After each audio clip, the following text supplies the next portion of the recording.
नमस्कार विद्यार्थी मित्रांनो, सकाळपासून एक 10-12 कॉल झाले असतील. सर, भाषा हिंदी निवडल्यानंतर आम्हाला भविष्यात प्रॉब्लेम येईल का? ते प्रत्यक्षरित्या भाषा हिंदी निवडल्यावर नुकसान होईल की फायदा होईल याबद्दल सविस्तर चर्चा आपण आजच्या या व्हिडिओमध्ये करणार आहोत. चला तर मग मित्रांनो, आपण आजचा व्हिडिओ चालू करू. बऱ्याच जणांनी फॉर्मचा अनुभव घेतला नाही, फॉर्म भरलेला नाही, बरोबर. फॉर्म भरण्याच्या अगोदरच यांनी ठरवलं की भाषा हिंदी निवडून आपल्याला स्कोअर मध्ये वाढ करायची आहे. भाषा हिंदीच्या काही लोकांकडे नोट्स आहेत, काही लोकांकडे नाही. काही लोकांचं प्रॉपरली हिंदीच आहे, जे की हिंदी माध्यमामधून शिक्षण झालेलं आहे. त्यांना निवडण्याची संधी असते, पण इतर लोकांना संधी असते का नाही, आपण आजच्या या व्हिडिओमध्ये पाहणार आहोत. पहा मित्रांनो, आपण स्क्रीनवरच आहोत. सध्या मी क्रोम ओपन करतोय. प्रत्यक्ष तुम्ही सुद्धा असे क्रोम ओपन करून पाहत चला, कारण तुम्हाला सुद्धा कळालं पाहिजे आपलं हॉल तिकीट कुठे येतं, काय नाही, या सर्व गोष्टी. मी जाणार आहे महाटीईटी या वेबसाईटवर, महाटीईटी.in या वेबसाईटवर. ऑफिशियली वेबसाईटला जे की आपलं महाराष्ट्र परीक्षा परिषदेचा लोगो आहे, महाराष्ट्र परीक्षा परिषदेचा लोगोला ओपन करतोय आपण. ओपन झाल्यानंतर इकडे शिक्षक पात्रता परीक्षा, इथे काय शिक्षक पात्रता परीक्षा, इथे आवेदनाची लिंक याला ओपन करायची. आवेदनाची लिंक या ठिकाणी ओपन करायची. तिथे बघा मित्रांनो, लक्षात घेऊ शकता how to apply, introduction, frequency या सर्व गोष्टी दिलेल्याच आहेत. आणि फॉर्म कसा भरायचा हे सुद्धा दिलेलं आहे. जाहिरात कशी पाहायची या सर्व गोष्टी तुम्हाला इथे दिलेल्या आहेत. याला जर ओपन केलं तर असा GR ओपन होईल तुमचा, आणि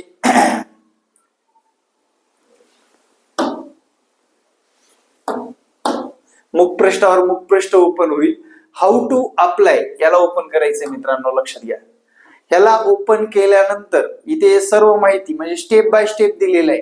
उमेदवारांनी लॉग इन कसं करायचं, कोणत्या बटनावर, सेव्ह कुठं दाबायचं, शिक्षण कुठे टाकायचं. आता आपण मेन मुद्द्याला हात घालणार आहोत. तत्पूर्वी राहिलेल्या या 2 महिन्याच्या कालावधीमध्ये लाईव्ह प्लस रेकॉर्ड प्लस त्यानंतर जे काही नोट्स आहेत, नोट्स या सर्व गोष्टी एकत्रित मिळण्याचं ठिकाण म्हणजे ग्रो अकॅडमी.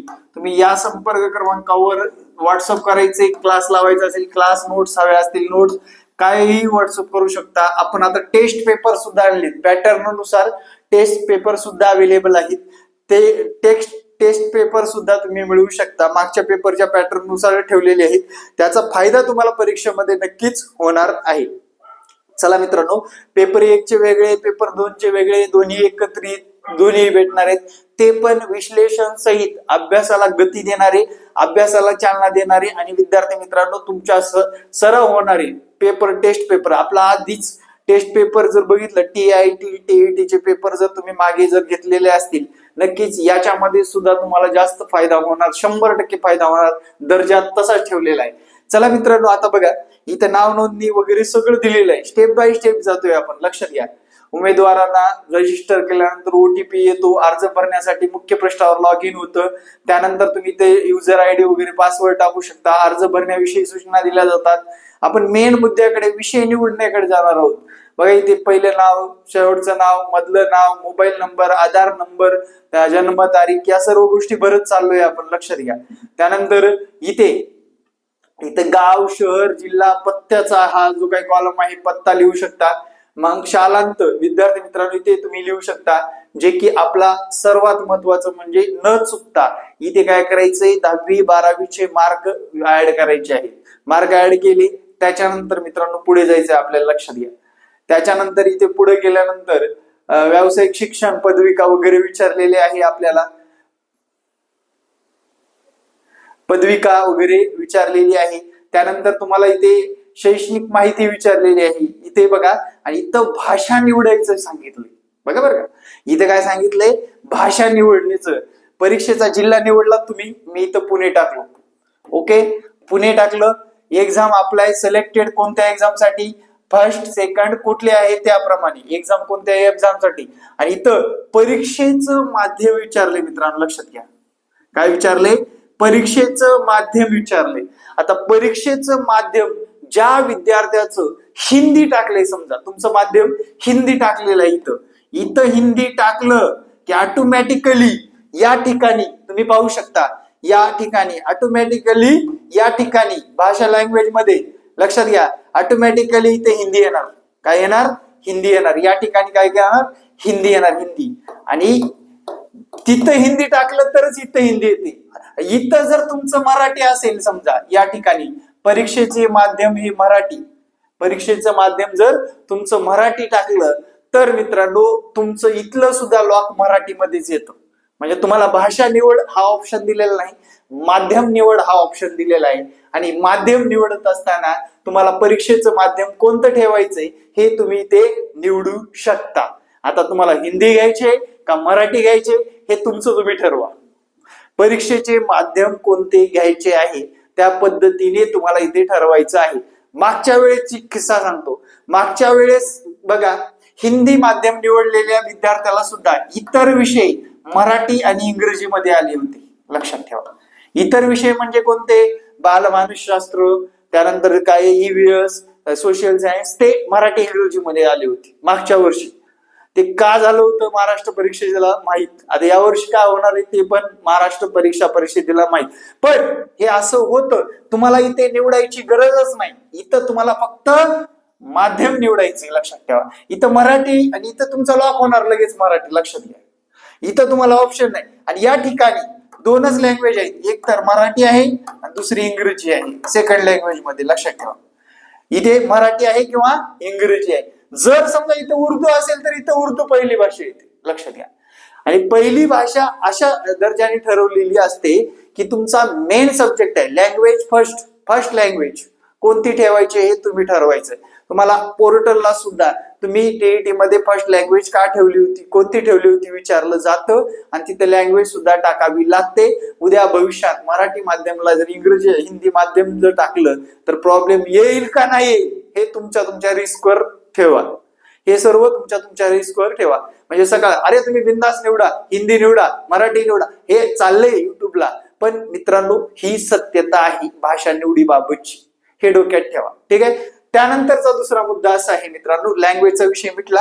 त्यानंतर तुम्हाला इथे खाली तुमच्याकडून वधवून घेतलेलं आहे सरळ वरी दिलेली माहिती ही योग्य आहे आणि याच्यामध्ये जर कुठलाही बदल झालेला असेल, माझे कागदपत्र नसतील तर मला त्या निवड प्रक्रियेतून बाद ठरवण्यात यावी असं सरळ सांगण्यात आलेलं आहे. त्यामुळे कुठलीही चूक आपण लपवायचा प्रयत्न करू नये, या व्हिडिओतून मी स्पष्ट सांगत आहे. ठीक आहे. अनेक व्हिडिओ आले जे त्यांचं मत आहे, जे ते काही लोकांनी तर अर्जच पाहिला नाही, पण हे आवेदन भरताना हे सर्व वाचा ना. मी आता जसं ओपन केलंय तसं सेम वाचा. त्यानंतर छायाचित्र अपलोड करायचे, त्यानंतर ओळखपत्राचा पुरावा अपलोड करायचे, दस्तावेज इथं तुम्हाला अपलोड करून घ्यायचे, सोय घोषित प्रतिज्ञापत्र अपलोड करायचे, डाव्या हाताचा अंगठा मारायचे, त्यानंतर तुम्हाला ते सर्व सेल्फ डिक्लेरेशन वगैरे अपलोड करायचंय. या सर्व गोष्टी तर प्रक्रिया तुम्हाला माहितच आहे. दिव्यांग असाल तर दिव्यांगाबद्दल माहिती भरायचंय. सगळं जे काही सांगितलंय त्याप्रमाणे तुम्हाला इथे भरायला सांगितलेलं आहे. आणि शेवटी तुमचा असा अर्ज निर्माण होतो मित्रांनो ऑटोमॅटिकली. आणि हे सर्व तुम्हाला केलेलं दिसतंय का, सगळ्या गोष्टी दिसतायत का बघायचं. एक्झाम सेंटर हे बघा, परीक्षेचं माध्यम इथे कसं दिलेलं आहे तुम्हाला. इथे बघा, परीक्षेचे माध्यम मराठी 1ली ते 5वी, त्यानंतर रहिवासी असलेला राज्याचे नाव कोणत्या राज्याचं आहे त्याप्रमाणे, त्यानंतर सगळ्या गोष्टी BA तुम्हाला काय काय सब्जेक्ट येणार, तुम्ही भरलेली माहिती ही नुकसानाची कारवाई बघा इथे मी दिलेला सर्व काही माहिती योग्य आहे. नुकसान झालं तर मी स्वतः जबाबदार असणार. भाषा विषय भाषा एक याची निवड करावी, सोबतच्या परिशिष्ट प्रमाणे अभ्यासक्रमा उचित कारवाई करावी. बघा मित्रांनो, लँग्वेजच्या बाबतीत भाषा निवडत असताना लँग्वेज फर्स्ट मराठी ठेवले आणि इंग्रजी आली ऑटोमॅटिकली. लक्षात घ्या. त्यानंतर ओळखीचा पुरावा काय काय जोडले, त्यानंतर प्रतिज्ञापत्र, सदरची परीक्षा माझा संपादन रद्द होईल जर समजा याच्यामध्ये काही गैरप्रकार आढळला, तुम्ही पास झालात भविष्यात आणि तो जर काही गैरप्रकार आढळला तर तुम्ही स्वतः जबाबदार राहिले हे सांगितले. कुठला क्लासवाला नाही, कुठला युट्यूब वाला नाही, तुम्हाला हिंदी निवड म्हणलेलं नाही, मराठी निवड म्हणलेलं नाही, तुम्ही स्वतःच या परीक्षेसाठी जबाबदार राहील. हे सगळं वधवून घेतलेलं असतं मित्रांनो. लक्षात घ्या. शेवटी तुम्हाला प्रतिज्ञापत्र काळजीपूर्वक वाचले आहे ते मला मान्य आहे. सिग्नेचर तुमची ऑटोमॅटिकली जे अपलोड केली ते, आणि इथे तुम्ही माहिती सगळी भरलेली आहे, मराठीत इंग्रजीत भरला तरी चालेल. अर्जामध्ये नमूद केलेली सर्व माहिती माझ्या ज्ञान व विषय दिवसात खोटी आढळल्यास तुम्ही करू शकता. काय करू शकता? हे करू शकता. इथे कॅटेगरी वगैरे निवडलेली आपली आलेली आहे का पूर्णपणे बघून घ्यायचं. तुम्हाला पे करायला लावतो. पे केल्यानंतर तुम्हाला हे रिसिप्टला थांबतं. रिसिप्ट डाउनलोड करायची, परत अर्ज डाउनलोड करून ठेवायचा. आपला अर्ज योग्य आहे, बरोबर आहे असं खात्री करायची आणि निश्चितपणे अभ्यासाला लागायचं आहे. ठीक आहे. जन्मतारीख चुकायची नाही, आधार नंबर चुकायचा नाही, त्याचा परिणाम आपल्याला भविष्यात होत असतो. कुठलीही चूक ग्राह्य धरली जात नाही, योग्य ठरवली जात नाही मित्रांनो. त्यामुळे या गोष्टीकडे जाणीवपूर्वक लक्ष द्या. भाषा निवडीबाबतचा तुमचा अजून काही संभ्रम असेल तर नक्कीच मला कमेंटमध्ये सांगायला विसरू नका. Thank you very much. Jai Hind मित्रांनो. भेटू नेक्स्ट व्हिडिओमध्ये. जय हिंद, जय महाराष्ट्र. धन्यवाद.